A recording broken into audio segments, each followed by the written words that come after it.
All right, we are on hole number 7 of the Ghostly Glades tournament in the rookie qualifying round. Let's go to Golf Clash Notebook and check out hole number 7. All right, this is the risk hole. So, you know, I've only played this hole, I think maybe 3 times. And all 3 times, I've actually landed on the fairway here. And all 3 times I've ended up in the sand. And I did make that shot once. And so it is so risky here. I mean, and it's a tough shot to try and get up this. And all 3 times I've lined it up, and then I've ended actually doing a maximum overpowered shot. And I ended up putting a little bit of right hand curl on it, and I ended up over here. I probably don't need to add any curl at all. But this is a risky shot to try and get up in here. I mean, even if you were just up in here, I think it's a great shot. You know, if you lined up over here and could just end up over here, it'd be a great shot. Oh, the problem with over here that I see is that even if you're far up here, you can look at this green and you can see these moguls here. And so if you're using your Hornet and you're trying to do the bump and run in, these moguls come into play, and the green is so unflat. I mean, it's not flat, so it's really going to be a tough shot to try and sink that with your Hornet. So I'm really torn on exactly what to do on this hole, and I haven't played it enough to really feel confident in doing one of these shots. And I mean, I know I can lay up over here and you can get on and you give yourself a shot at it, but to try and figure out how to get in here, you've got to hit perfect, and it's got to be a max overpower shot. Now, you might be able to use a 5-power ball and start up a little higher, but I'm not sure that I want to waste or use a 5-power ball on this. I don't have a lot of 5-power balls to use. I don't have enough to actually get me through all of the rounds.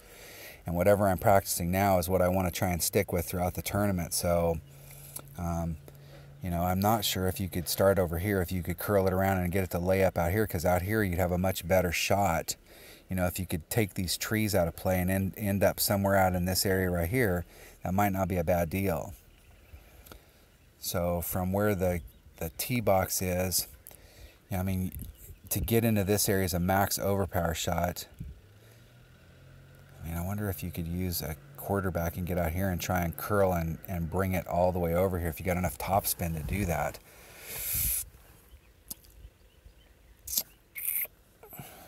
This is man, I'm not sure. I really would like to just end up out here, because if you look at how the green's set up, your shot to the green is pretty straightforward. You can take these moguls out of play. And, you know, if you could land over here and you could curl and hook it to get it up into this area, it might not be a bad deal.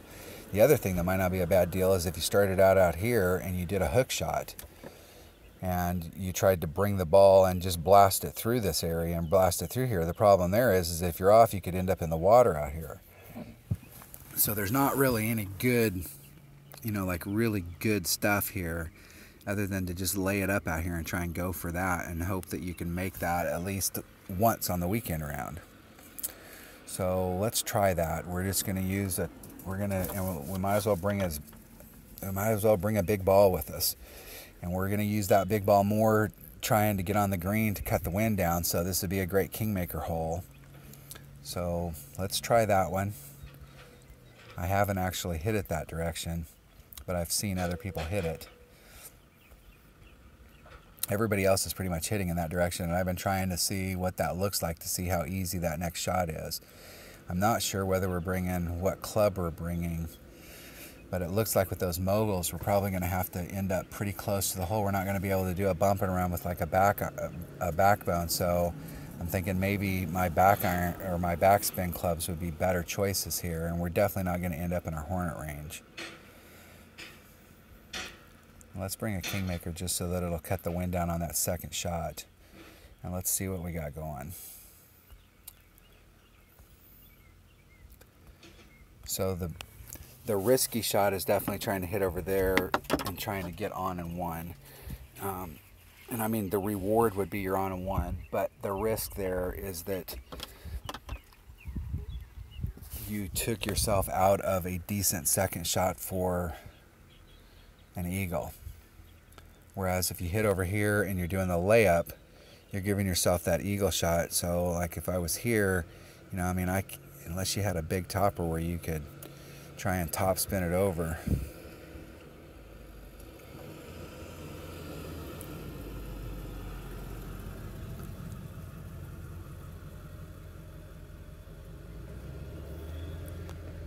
We're going to go 2 per ring. And we're going to have to put a little bit of power on it just to get it over there. Not a lot of power, just a little.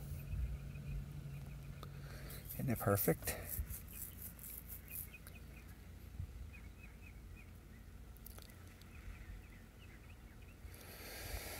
And that's a pretty decent, about as far up as we'd want to go. We'll see what kind of range that gave us. Most people I see are really kind of laying this up and they're bouncing it from here and they're bouncing over. But they're ending up more in the lower part of the shadow out here as opposed to up on the higher part of the shadow. And so most of what I've seen out here is people are using their long irons. But by using the 3 power ball, we're automatically, so we might actually be in our Hornet range.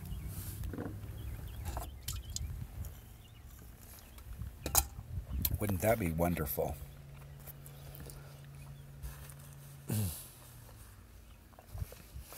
We'll see. I haven't played this hole enough to actually be able to know just like this is how we're going to play it. Or this is how I'm going to play it.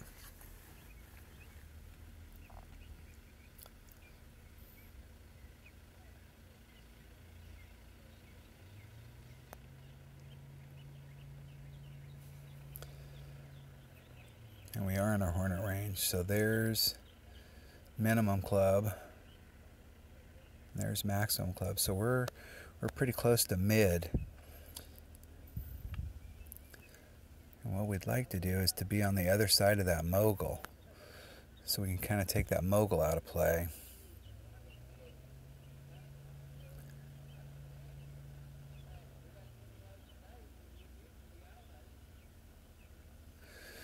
So we're at 2-4 per ring, so we're about a ring and a third. We got to hit it perfect. And we didn't. We hit it great.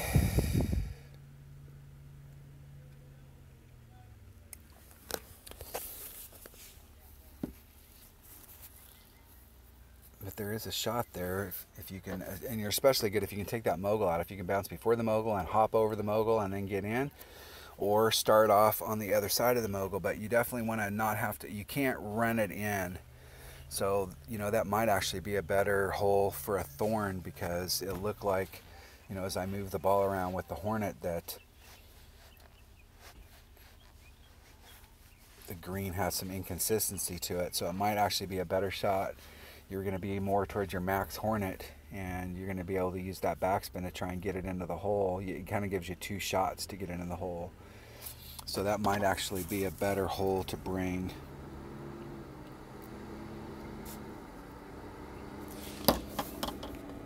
your thorn to.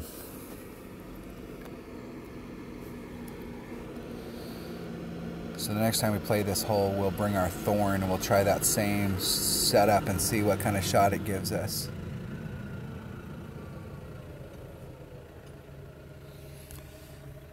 But I do think bringing the Kingmaker is good, because it cut the wind down and it definitely ensured that it's going to put us in our short iron range.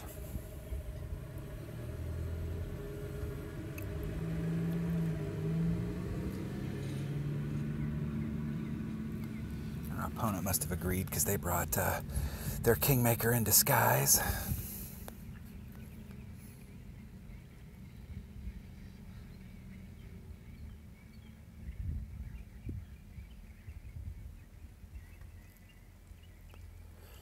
We will be forfeiting these shootouts as soon as we can get to it.